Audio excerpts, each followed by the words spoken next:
कोई audience reaction है जो आप लोग शेयर कर सकते हैं? आपको अगर भी बाहर जा रहे हैं, आप लोग को मिल रहा है कोई?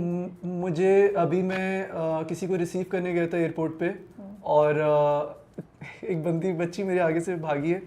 उससे पहले मुझे देखा पे वो भागी, आई थिंक वो अपनी मम्मा के पास भागी है।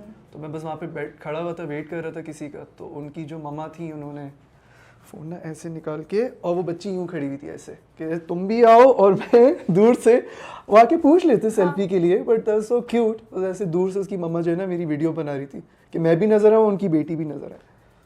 तो दैट वाज रियली क्यूट, या I found it very cute. अब ये मुझे नहीं पता ये परलास की वजह से हुआ है या मतीन की वजह से या कॉलेज गेट की वजह से।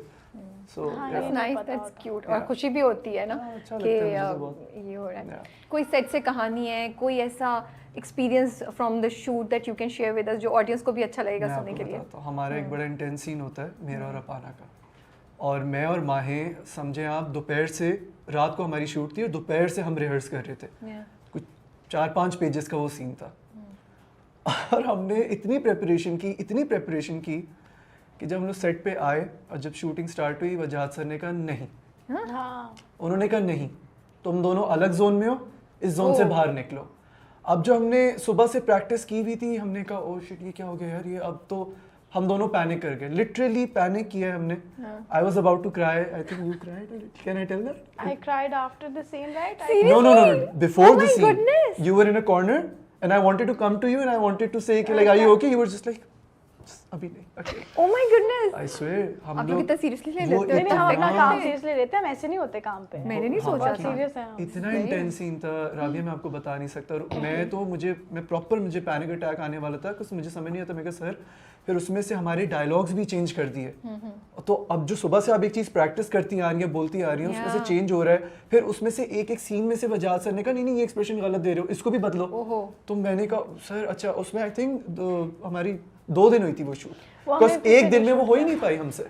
और उसके बाद मैं इतने सैड हो गई वो करने के बाद, वो सीन हमसे क्योंकि जो हमने किया और वो नहीं अच्छा हुआ और वो हम नहीं कर सके। अच्छा और हुआ था बट मतलब वो हमारे मयार के हिसाब से You guys are not happy with the way हम बेहतर कर सकते थे। और पता है चेंजेस मुझे जैसे बता रहे हैं आप लोग बहुत ज्यादा हुई, तो आई थिंक इसलिए आप लोगों को ऐसा लग रहा है। आई एम श्योर वो अच्छा ही हुआ होगा। नहीं, आई टेल यू, वो जो रोने वाले से अब मुझे याद आया है, तो वो सीन करके हम आए थे। नहीं शुजा, मेरा ख्याल है उसके बाद ही मैं रोई थी, फिर मैंने अपने सीन में गई थी जब पैनिक अटैक हुआ था। सीन से पहले आप रोई थी और मैं जो है मुझे वजह से बाहर लेके गए थे कि तुम अपना वो चेंज करो, तुम अलग जोन में गए इसके हो। बाद फिर मैंने सोलो दिया था ना अपना। हाँ अगले दिन यस, अगले दिन दिया था। आई थिंक मैं इतनी डिसहार्ट हो गई थी वो सीन करके। I think it was because you thought आपने अच्छा परफॉर्म नहीं किया। आके मैं लेट गई और मैं इतनी सैड थी, और उसके बाद मुझे हो गया पैनिक अटैक। ठीक है, तो वो मुझे असल में वैसे तो मेरी आंखें बहुत ड्राई हैं क्योंकि मैं 10 साल से लेंसेज लगा रही हूँ अपने शूट्स पे, तो वो ड्राई हो जाती है मेरे पे। ना ग्लिसरीन काम करती है ना कोई चीज़ नहीं। I always cry whenever you will see me crying on screen, it will be my tears because fake tears don't work on me.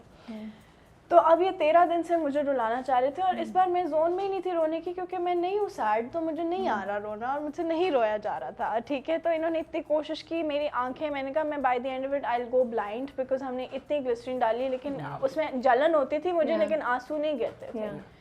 तो खैर मैं इतनी सैड हो गई और मैं जाके लेट गई। और उसके बाद एक मेरा मोन्टाज है जिसमें जो एक बहुत इंटेंस आगे एक सिचुएशन होगी जिसमें Apana then just as you know she is heart broken and she cries. So now I am in my room, in Apana's room, that's where I was also staying. हमारे जो कैरेक्टर्स के कमरे हैं हम उन्हीं में ही रह रहे थे, अपने अपने कमरों में। कभी होटल में शिफ्ट करते थे। स्ट्रेस होता होगा, सफाई करनी है, लोग आ रहे हैं। नहीं वो इसीलिए वो खुद ही कर देते थे आप यार, फिर भी सब चीजें समेटो, कोई इधर ना पड़ी रह जाए कोई चीज। मेरा ये प्रॉब्लम था। मैं तो ओसीडी हूं, मेरा कमरा तो सबसे साफ होता था। एनीवे